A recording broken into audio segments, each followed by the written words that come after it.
গাড়ীখনৰ অৱস্থাটো চাওক দেখিলে টেঙা দুবস্তা এইফালে মোনা অমিতা আৰু এইফালে মোনা অমিতা আছে 49 কেজি আৰু টেঙা আছে 10 পোন গাড়ীখনত লোডটো কৰিলোঁ এতিয়া যাওঁ বোলো এইখিনি বিক্ৰী কৰি থৈ আহোঁগৈ অকলে লোড কৰিছোঁ গৰম উঠি গ'ল কি বহুত গধু বজাৰলৈ যাম বুলি কালিয়ে গাড়ী তেল ভৰাই থৈছোঁ পইচা কেইটকামান লৈ লৈছোঁ ভাত খৰচ বুলি কিন্তু বিক্ৰীখিনি পামেই কি পাম কি নাপাম নাজানো কিন্তু এইখিনি বিক্ৰী কৰোঁগৈ বিক্ৰী নহয় বদলি কৰোঁগৈ এইখিনি দি পিনে আনি সেই ঘৰত নথকা বস্তুখিনি আনি ৰাতিপুৱাৰ প্ৰাকৃতিক দৃশ্য চাওক কি ধুনীয়া দেখিছে সূৰ্যটো উদয় হৈছে আৰু সময় এতিয়া চাগে মইতো চাব নোৱাৰি বাৰু এখনতে গাড়ীখন ধৰি আহিছোঁ এখনতে মোবাইলটো ধৰি আহিছোঁ এয়া চাওক পৰিৱেশ এতিয়া এনেকুৱা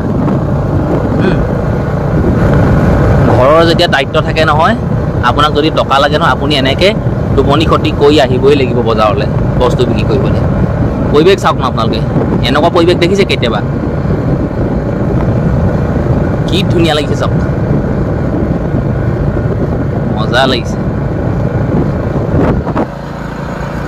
আৰু ময়ো গৈ আছোঁ 4:46 এতিয়া সময় টেঙা দুবস্তা আৰু অমিতাখিনি মই বিক্ৰী কৰিলোঁ গাড়ীখন এতিয়া খালটি হৈ গ'ল বিক্ৰী কৰি যিকেইটকা পইচা পালোঁ কেইটকামান খৰচ কৰিম কেইটকামান ঘৰলৈ নিম আপোনালোকক মই ঘৰত দেখুৱামগৈ কিনো বজাৰ কৰিলোঁ এতিয়া আপোনালোকক একো নেদেখোঁ আৰু বজাৰৰ সেই দৃশ্যও মই আপোনালোকক নেদেখুৱাম চাহ খালোঁ আলু ল'লোঁ দাইল ল'লোঁ কি ল'লোঁ গোটেইখিনি কৈ নিদিওঁ আপোনাক বস্তু লৈছোঁ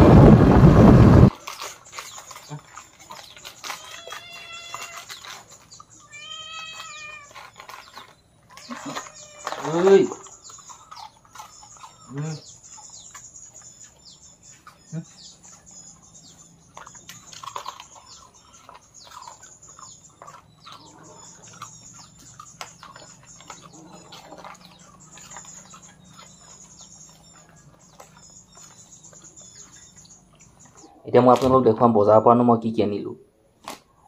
টেঙা দুবস্তা বিক্ৰী কৰি পালোঁ মই 400 টকা তাৰপিছত অমিতা বিক্ৰী কৰি পালোঁ মই 500 টকা নহয় বাৰু 500 টকালৈ 20 টকামান কম তথাপিও কিবা এটা পালোঁ আৰু টেঙাখিনি আৰু দামত পালোঁহেঁতেন মই বেলেগ মানুহক সুধিছোঁ 80 টকা 100 টকা পোনকৈ বিক্ৰী কৰিছে মোৰ টেঙাখিনি কি হ'ল মানে কাজি নেমু নহয় ইলাচি টেঙা মানে ইলাচি টেঙা এনেই বেপাৰীয়ে জহা টেঙা বুলি কৈ দিয়ে জহা টেঙা বুলি ক'লে বেপাৰী ল'বলৈ মন নকৰে এতিয়া জহা টেঙা বুলি কয় আৰু এৰি থৈ যায় সেইটো কাৰণে মই দাম লাভ হওক লোকচান হওক চাবলৈ নাই মুঠতে দুবস্তা লৈ গৈছোঁ 400 টকা এটা পাইছোঁ নহ'লে গছতে এনেই পকি হৈ গেলি পচি যাব ন সেইটো কাৰণে গেলি পচি যোৱাতকৈ কিবা এটা পাইছোঁ নাই দিয়ক ঢেকীয়া এমুঠি লৈছোঁ 10 টকা দি খাম ভাজি কৰি এইটো আনাৰসটা লৈ আহিছোঁ কাৰ্বি আংলঙৰ মাল হয় 40 টকা লৈছে খাম মই এইবোৰ চব অমিতা বিকিয়ে আনিছোঁ টেঙা বিকি আনিছোঁ আলু গুটি 3 কেজি লৈ আহিছোঁ 60 টকা লৈছে 3 2 60 টকা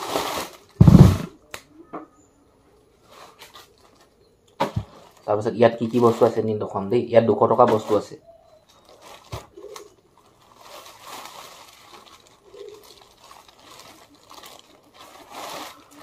বগা চাদা আনিছোঁ 20 টকা সয়াবিন লৈ আহিছোঁ এপোৱা দালি আধা কেজি ভীম বা 2 পিচ কমলা চাবোন এটা বুট আধা কেজি ইমান সঁচাকৈ আচৰিত এইটো কথাই ভাবিলে কেতিয়াবা ভাল লাগে যে সঁচাকৈ ঘৰৰ পৰা পইচা লৈ যাবলগীয়া হোৱা নাই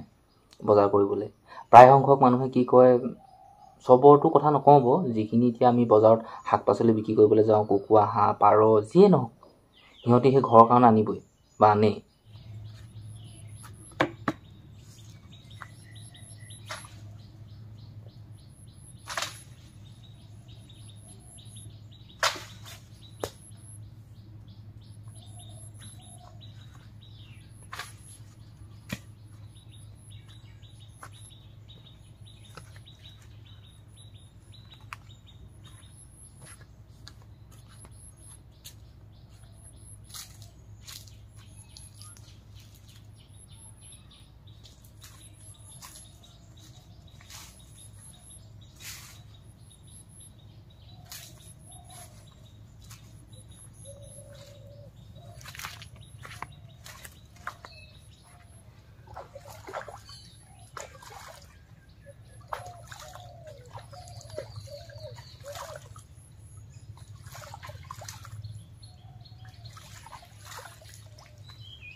মধুৰিকেইটা পাৰিলোঁ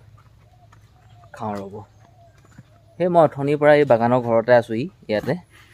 ঘৰত বহুত গৰম, সেইটো কাৰণে ইয়াতে আছোঁহি।